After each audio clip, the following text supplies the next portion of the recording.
I think it's not creativity for me, it's credibility. There will be cases of personality clashes. If it needs to be done, it should get done. Pauwiin nyo na lang ako. Because that's the sad truth.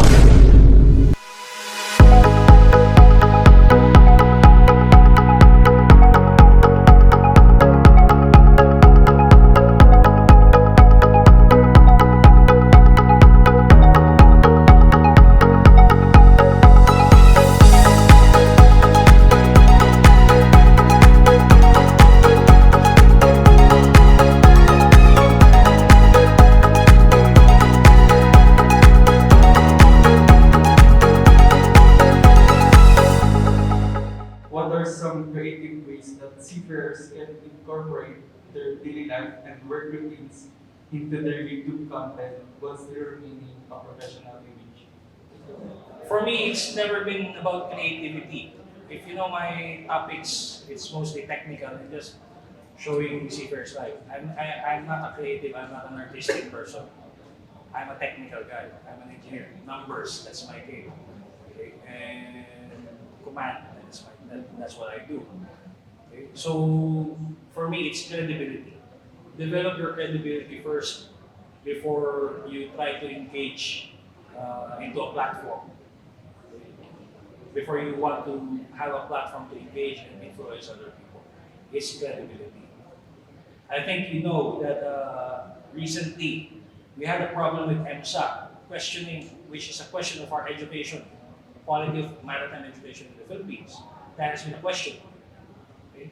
And we kept on insisting that Filipinos are good seafarers, even officers.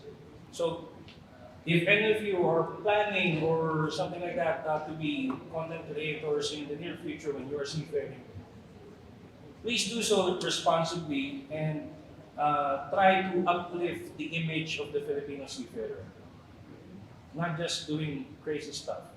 Okay? Show the seafarer's life, sure, no problem. Some comedy in that. But add something to it, add some value, wherein we will look credible.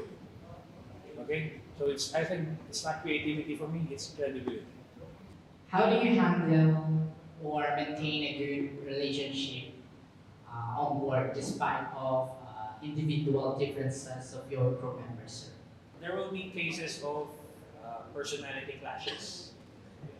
It is something that have what you call this.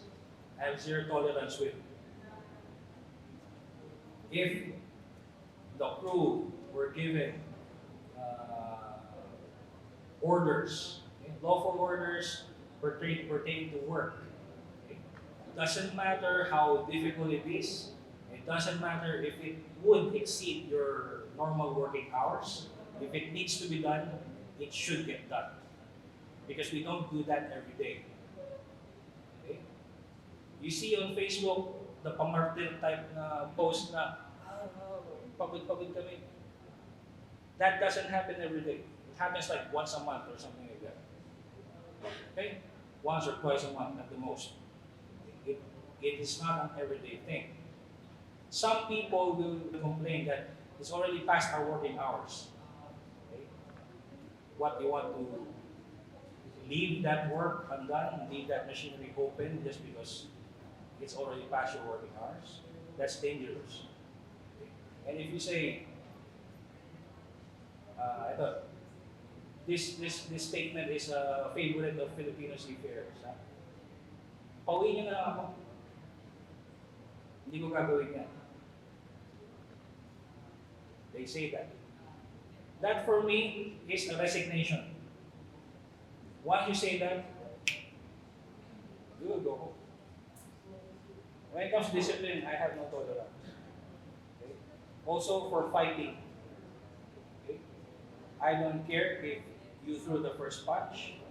If I hear the arguments or the reason why you got into a fight, and most likely both of you are at fault. One was the instigator or something like that. You provoked this guy, he punched you, both of you are going home. I have no tolerance towards that. You might ask, hindi ka ba naawa? No. You know why? Because having troublesome crew members is a burden for the rest of the crew. It's like a cancer.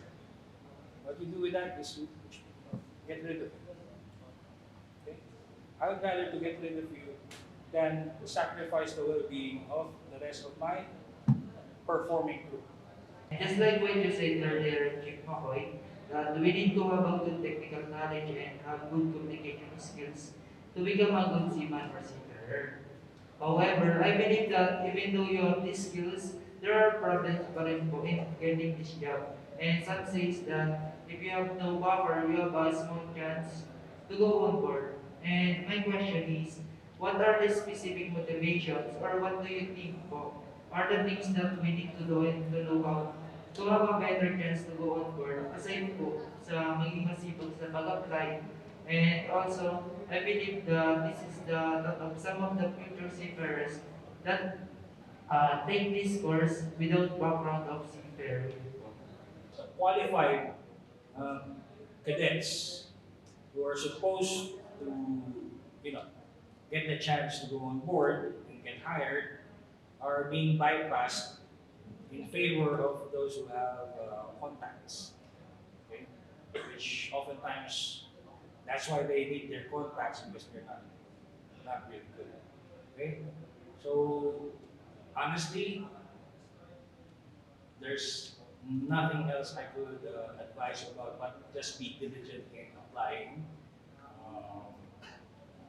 Because that's the sad truth that we live in right now in our industry.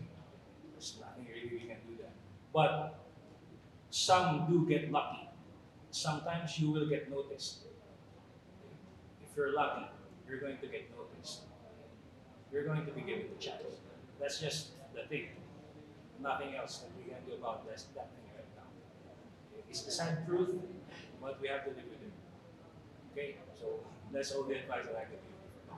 I'd like to follow up from that as well because we notice that this is a big problem in the Philippines is that there are lots of qualified cadets and sometimes not enough jobs. And sometimes the way they apply for jobs is slightly outdated. People use Facebook groups still. People actually still hand out the printed CVs. Well, one of the things we're trying to do at Propel Me is help you apply for jobs at a more efficient rate. So you create a profile, you upload your CV, and we will help you find a job. And we know that everybody needs to have 1 year sea experience. We know this is something that we're working on at Propel Me. We want to create a Propel Me Foundation where we help cadets get on board and help them find that 1 year sea experience that they need before they can actually go on as a paid role. But this is a great question, and this is something that Propel Me is really going to try and help with.